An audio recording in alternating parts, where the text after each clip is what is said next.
ನಿಮ್ಮ ಹೇರು ತುಂಬ frizzy and dry ಆಗಿದೆಯಾ? ಹಾಗಾದರೆ ಈ ವಿಡಿಯೋನ ಖಂಡಿತ ನೋಡಿ.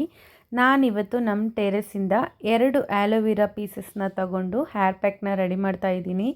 ಹೇರನ್ನು ರಿಪೇರಿ ಮಾಡೋದಕ್ಕೂ ಸ್ಮೂತ್ ಮಾಡೋದಕ್ಕೂ ಆ್ಯಲೋವೆರಾ ಒಂದು ಬೆಸ್ಟ್ ರಿಸೋರ್ಸ್ ಅಂತಲೇ ಹೇಳ್ತೀನಿ.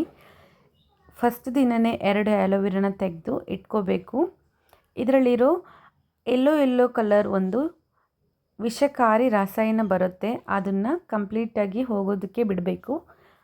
ಅದು ಹೋಗಿ ಆದಮೇಲೆ ನಾವು ಅದನ್ನು ಧಾರಾಳವಾಗಿ ಯೂಸ್ ಮಾಡ್ಬೋದು. ಅದನ್ನು ಡೈರೆಕ್ಟಾಗಿ ತೆಗೆದು ಯೂಸ್ ಮಾಡಿದ್ರೆ ಅದು ಸ್ವಲ್ಪ ಟಾಕ್ಸಿಕ್ ಅಂತೆ ಆ ರಸ.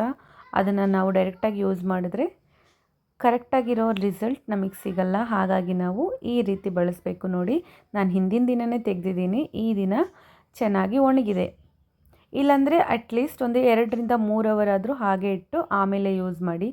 ಇದನ್ನು ನೀಟಾಗಿ ವಾಶ್ ಮಾಡಿಕೊಂಡು ಇದನ್ನು ಕ್ಲೀನ್ ಮಾಡ್ಕೋಬೇಕು. ಕ್ಲೀನ್ ಮಾಡಿಕೊಂಡು ಒಳಗಡೆ ಇರೋ ಜೆಲ್ಲನ್ನು ಸಪ್ರೇಟ್ ಮಾಡ್ಕೋಬೇಕು.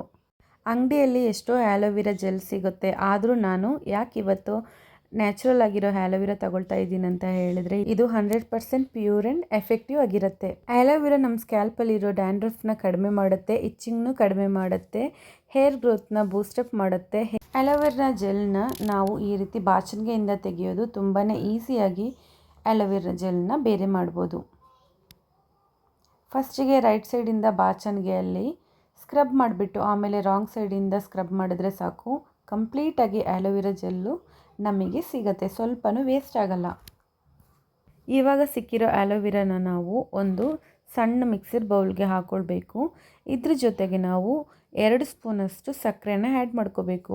ಹೇರ್ ಪ್ಯಾಕಲ್ಲಿ ಸಕ್ಕರೆನ ಯೂಸ್ ಮಾಡೋದ್ರಿಂದ ಹೇರ್ ಗ್ರೋತ್ ತುಂಬಾ ಫಾಸ್ಟಾಗಿರುತ್ತೆ. ಬಾಲ್ಡ್ ಹೆಡ್ ಆಗಿರುತ್ತಲ್ವ, ಅವರಿಗೂ ಕೂಡ ಹೊಸದಾಗಿ ಹೇರ್ ಬರೋದಕ್ಕೆ ತುಂಬಾ ಸಹಾಯ ಮಾಡುತ್ತೆ.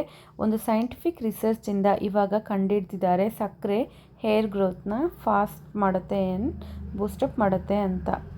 ನಾನು ತೆಂಗಿನೆಣ್ಣೆಗೆ ಮೆಂತೆ ಮತ್ತು ಲವಂಗ ಹಾಕ್ಕೊಂಡಿದ್ದೀನಿ, ಹೇರ್ ಗ್ರೋತ್ ಫಾಸ್ಟ್ ಆಗಲಿ ಅಂತೇಳ್ಬಿಟ್ಟು ಅದನ್ನು ಹಾಕಿ ಬಿಸಿ ಮಾಡಿ ಇಟ್ಕೊಂಡಿದ್ದೀನಿ. ಅದನ್ನು ಒಂದು ಅರ್ಧ ಸ್ಪೂನಷ್ಟು ಮಿಕ್ಸರ್ ಜಾರ್ಗೆ ಸೇರಿಸ್ಕೊಂಡು ಇವಾಗ ಇದನ್ನು ಚೆನ್ನಾಗಿ ಗ್ರೈಂಡ್ ಮಾಡ್ಕೋಬೇಕು.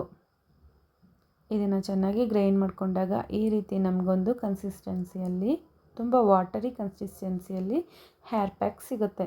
ಇದನ್ನು ನಾವು ಈಗ ರೂಟ್ಗೆ ಸ್ವಲ್ಪ ಆಗಿ ಅಪ್ಲೈ ಮಾಡ್ಕೋಬೇಕು. ತುಂಬಾ ರೂಟ್ಗೆ ಆಳವಾಗಿ ಹೋಗೋ ಥರ ನಿಧಾನಕ್ಕೆ ಸ್ವಲ್ಪ ಮಸಾಜ್ ಕೊಡ್ತಾ ನೀವು ಅಪ್ಲೈ ಮಾಡ್ಕೊಳ್ಳಿ. ಉಳಿದಿದ್ದನ್ನು ಫುಲ್ ಹೇರ್ಗೂ ಅಪ್ಲೈ ಮಾಡ್ಕೊಳ್ಳಿ.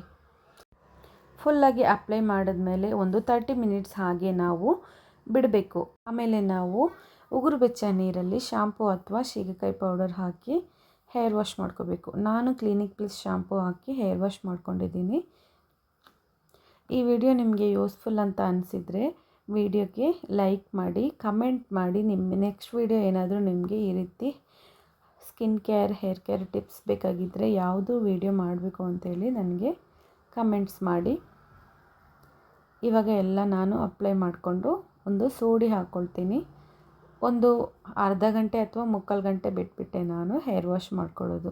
ಇವಾಗ ನಾನು ಹೇರ್ ವಾಶ್ ಮಾಡ್ಕೊಂಡಿದ್ದೀನಿ. ಸ್ವಲ್ಪನೂ ಸಿಕ್ಕಿಲ್ಲ ಹೇರಲ್ಲಿ, ಸ್ಮೂತಾಗಿದೆ, ಸಿಲ್ಕಿಯಾಗಿದೆ, ಮುಟ್ಟೋದಕ್ಕೆ ತುಂಬಾ ಗುಡ್ ಫೀಲಿಂಗ್ ಇದೆ. ನೀವು ಖಂಡಿತ ಟ್ರೈ ಮಾಡಿ, ರಿಸಲ್ಟ್ನ ಕಮೆಂಟ್ ಮಾಡಿ.